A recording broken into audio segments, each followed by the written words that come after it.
ఒక భారం మనకి ఉండిద్ది అనమాట. ఆయనలో నాటుబడి ఉంటుంది. ఆయనలో నాటుబడి లేకపోతే ఏం లేదు, ఇంకా వచ్చినట్టుగా అల్మర్లోకి పంపించడమే. ఇంకా అప్పుడు ఆటోమేటిక్గా డబ్బు గ్యాదర్ అయిపోయింది మన దగ్గర విస్తారంగా. అవునా కదా? అది తీసుకునేది వేరే వాళ్ళకి ఇవ్వాలంటే మళ్ళీ అల్లాడటమే.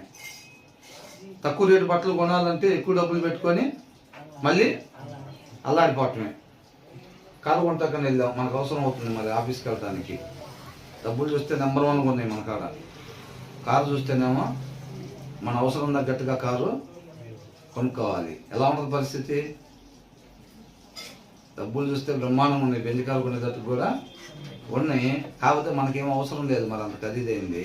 మరి ఏం చేయాలి? ప్రతి క్షణం అంతే ఉండిద్ది పరిస్థితి. వాళ్ళకి వీళ్ళకి అవసరతలో ఉన్న వాళ్ళ వైపు మన దృష్టి పోకుండా మన దగ్గర నిలబెట్టుకొని ఆ డబ్బులు ఉంచేటప్పుడు ప్రతి క్షణం ఆత్మీయతను కాపాడుకోవాలంటే అంతే ఉండిద్ది అన్నమాట. అవునా? కాబట్టి ఏమంటున్నారు ఇక్కడ? కాబట్టి మనం దేవుడు ఇది, అవునా కదా? కాబట్టి ఆత్మీయంగా కూడా బ్రహ్మాండంగా ఉండాలి, ఆర్థికంగా కూడా బ్రహ్మాండంగా ఉండాలి. ఆ దినాల్లో ఆర్థికంగా బ్రహ్మాండంగా ఉన్న వాళ్ళు ఎవరున్నారు అసలు? ఎవరిని చూపించాడు దేవుడు? మన ముందు పెట్టాడు ఎవరన్నా? వాళ్ళకిలాగా మీరున్నానని, వాళ్ళకిలాగా మీరున్నానని ఎవరి గురించి పెట్టలేదు. అవునా కదా? కాబట్టి మన అవసరతలు ఏదైతే ఉందో ఆయన నీతిని, ఆయన రాజ్యాన్ని వెతుక్కుంటూ వెళ్తే ఆటోమేటిక్గా మనకు కావాల్సినవి కూడా దేవుడే ఇస్తాడనమాట. ఆ నమ్మకం ఉంచాలి మనం. అవునా? అడవిలో ఉన్న వాటికి ఇటన్నిటికీ 104వ కీర్తనలో చూసాము. ప్రతి పక్షి గురించి, ప్రతి జీవి గురించి, ప్రతి దాని గురించి కూడా వాటికి ఆహారం దేవుడు ఎలాగా ఎవరన్నా పెట్టారా? గవర్నమెంట్ వాళ్ళు అడవిలో ఉన్న జంతువులు మొత్తానికి ఫీడ్ చేయండి, ప్రతిరోజు తీసుకొని జూలో వాటికి పెడతారు కదా, అట్లా అడవిలో వాటికి పెడుతున్నారా? మరి ఎవరు పెడుతున్నారు? దేవుడు పెడుతున్నాడు.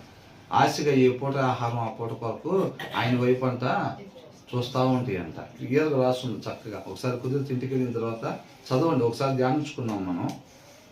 కాబట్టి మనం అలాగా చూసేవారుగా ఉండాలి మనం. అవునా? కాబట్టి ఏమంటున్నారు ఇక్కడ? విస్తారమైన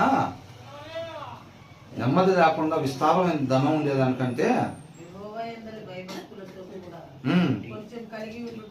కొంచెం కలిగి ఉండట మేలు. ఆయన ఎందుకు భయభక్తులు కలిగి ఉండటం అంటే చెడుతనాన్ని విసర్జించటమే. ఆయన వద్దు అన్న పని చేయకుండా ఉండటం అన్నమాట. కాబట్టి మన దగ్గర కొద్దిగా ఉంది, వాళ్ళకిలాగా వీళ్ళకిలా మన దగ్గర అంత డబ్బులు లేవని ఎప్పుడు కూడా బాధపడకూడదు. మనకున్న విలువైన ఆస్తి ఆయన కలిగి ఉండటమే మనకి ఉన్న విలువైన ఆస్తి.